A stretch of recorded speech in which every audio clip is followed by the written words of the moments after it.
un discours, un bout de phrase et une polémique.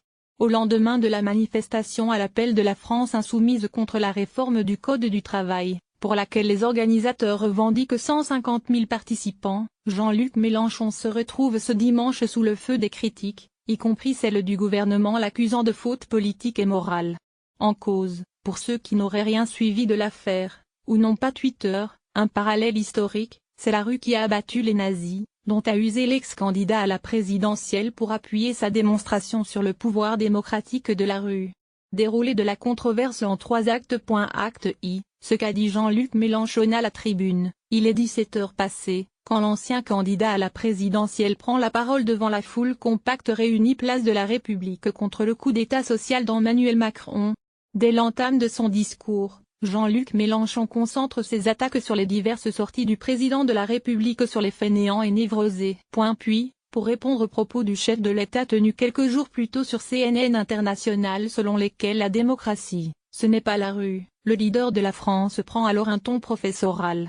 Monsieur le Président, il vous reste à consulter l'histoire de France pour apprendre que c'est la rue qui a abattu les rois, c'est la rue qui a abattu les nazis, c'est la rue qui a protégé la République contre les généraux félons en 1962, en 1961, en réalité, NDLR, ... C'est la rue qui a obtenu la 4e semaine de congé payé en 1968, ... C'est la rue qui a abattu le plan Juppé, ... C'est la rue en 2006 qui a obtenu le retrait du CPE, ... C'est la rue toujours qui porte les aspirations du peuple français lorsqu'il ne peut les faire entendre autrement, énumère ainsi le député insoumis. Histoire de répéter que oui, on fait aussi la loi dans la rue. Acte I, ce que lui reprochent ses détracteurs. Sa référence historique à la rue qui a abattu les nazis est immédiatement sujette à controverse sur Twitter, notamment pour le gouvernement qui prend cette énumération pour un amalgame entre l'exécutif et le régime hitlérien.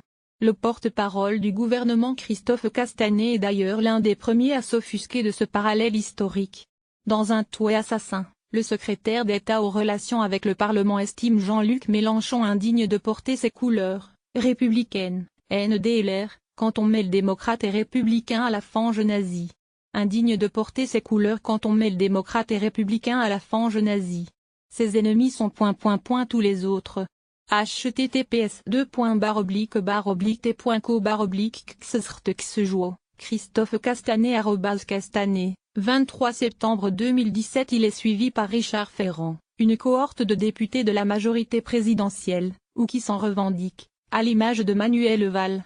Pas de complaisance à l'égard de Mélenchon, de sa violence, de ses références historiques hasardeuses, tweet tout aussi fermement l'ancien Premier ministre avec une ponctuation hasardeuse. Pas de complaisance à l'égard de Mélenchon, de sa violence, de ses références historiques hasardeuses.